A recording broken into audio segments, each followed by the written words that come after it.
My name is Daniel Major. I'm CEO of GoviEx Uranium. It is listed on the TSXV and it has a ticker of GXU. GoviEx is an Africa-focused company. It has 3 advanced stage projects in Africa, in Niger, Zambia and Mali. 2 of those projects are fully permitted and are ready for development with an improving uranium price. We have the 3 projects, obviously I said we have Niger, that's the primary project. It was the one we started the company with. Niger is an advanced project, it is fully permitted. It's currently at a very detailed PFS level. It is fully got every single permit you need to start construction on it. It is 21 years of mine life already, at a cash cost of $25 a pound forecast for it, capital cost of $360. We've only drilled about 10% of the property. We didn't drill any more for resource because we had enough resource already, but it could easily be expanded. We're already working on the debt financing for that project, ready for when the market. So we have expressions of interest from 5 banks and 2 ECAs that cover the debt position that we're looking for that project. We're already positioned and starting to talk on offtake. Obviously we need a slightly higher price to be able to pin those down. We're continuing to work on optimizing the project, reducing the costs, making the build simpler so that when we're ready and the price is recovering, we can go ahead. So we've got a very all-inclusive package of developments going forward. Niger produces 8% of the world's uranium. It has been doing since 1971. It produces 34% of Areva's uranium. We have all the infrastructure there. We have roads, we have power, we have people, we have plenty of water. So all the things that you need for a mine are right there. And that's very similar to our project in Zambia. Zambia, all the infrastructure is sitting there. It's in the south of Zambia. We did a transaction last year with a company called Africa Energy. Why? Because what you'll see with GoviEx is we look for where we can add value in each small stage. We consolidated a whole bunch of licenses locally. That allowed us to get the economies of scale out of that project. So we now have 2 projects with all-in costs under $37 a pound. In the case of Matanga, it's a very easy open pit heap leach operation. We put a PEA out for it last year, but that PEA is based on 2 PFSs. So all of the technical information is actually in there. It was a resource classification that required us to be a PEA. Open pit heap leach, very easy operation. Capital is 1/3 of the capital required to get the same production rate as Madawaela. If you look on the demand side in the uranium market, it continues to be forecasting with a steady growth between 2.5% and 3%, particularly driven out of the Asian market, but increasing stability in the European and the US markets on demand. The big driver has really been the fact that we've had major cutbacks, particularly out of Kazakhstan, out of Canada. We're looking at a scenario over the next 5 to 10 years where there's some major projects due to close simply because they have run out of anything to mine. You're seeing reduced secondary feed coming in, as particularly the Department of Environment in the US reduce. So you're starting to see a market that's going from a surplus into deficit.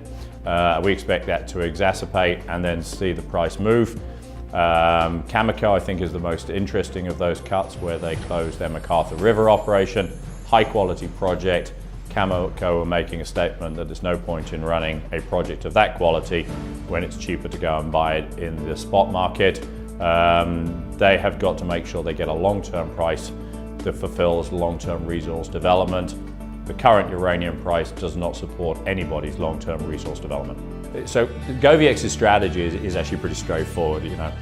We are one of the very few companies out there that's got permits. And one of the key factors for us is that if the uranium price is going to turn, what you want to be doing is looking at the companies that can actually benefit from that turn.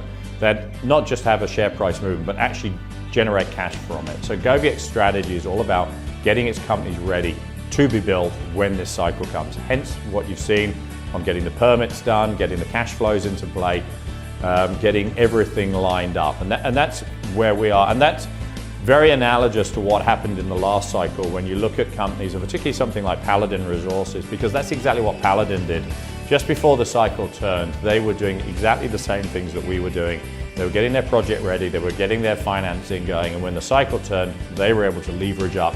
That is, as Rick Rule always comments, that was the 10 cent to $10 stock. It was the outperforming uranium stock in the second cycle. The other thing that people always ask me as well is risk. of being in Africa. Africa is very pragmatic. We got our mining permits done in 6 months. If you look at many other jurisdictions, you can take 10, 15, 20 years in North America. If you're in Australia and you get a government change and you get a Labour government, you won't get any permit. So being in Africa is a very pragmatic place to operate. They're very much reliant on commodity development. Being in Africa is a very key part of our strategy, and it's actually a positive.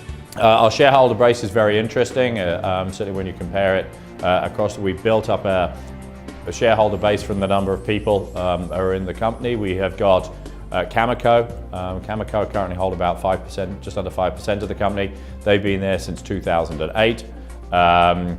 We have Govin Friedland. He owns about 10% of the company. He's the founder of the company. He's the son of Robert Friedland. We have the Toshiba Corporation. They came in because they were looking for offtake. We have Ivanhoe Industries, the Friedland Group. And also, more recently, we have Denison Mines. Denison Mines are holding about 19% of the company. All of these saw the asset value that was sitting in there, the potential for these projects to go to development stage. If you look at, first thing, if you're looking at the uranium market, 3% per annum growth, but you're going to be looking at declining supply going forward. You need a price movement to justify increased supply to meet the demand going through. Why GoviEx? GoviEx is sitting at a substantial discount to its peer group, despite the fact that it has the 5th largest resource and has 2 permitted mines ready to go into construction. So, as I've highlighted, the de-risk will come as the cycle turns, the de-risk will come, the value will come in. So this is a very leveraged play to the uranium market. If you'd like more information about GoviEx, I would certainly go to our website. It's got some very interesting videos and information on there. There's access to all our technical documents as well, and it is goviex.com.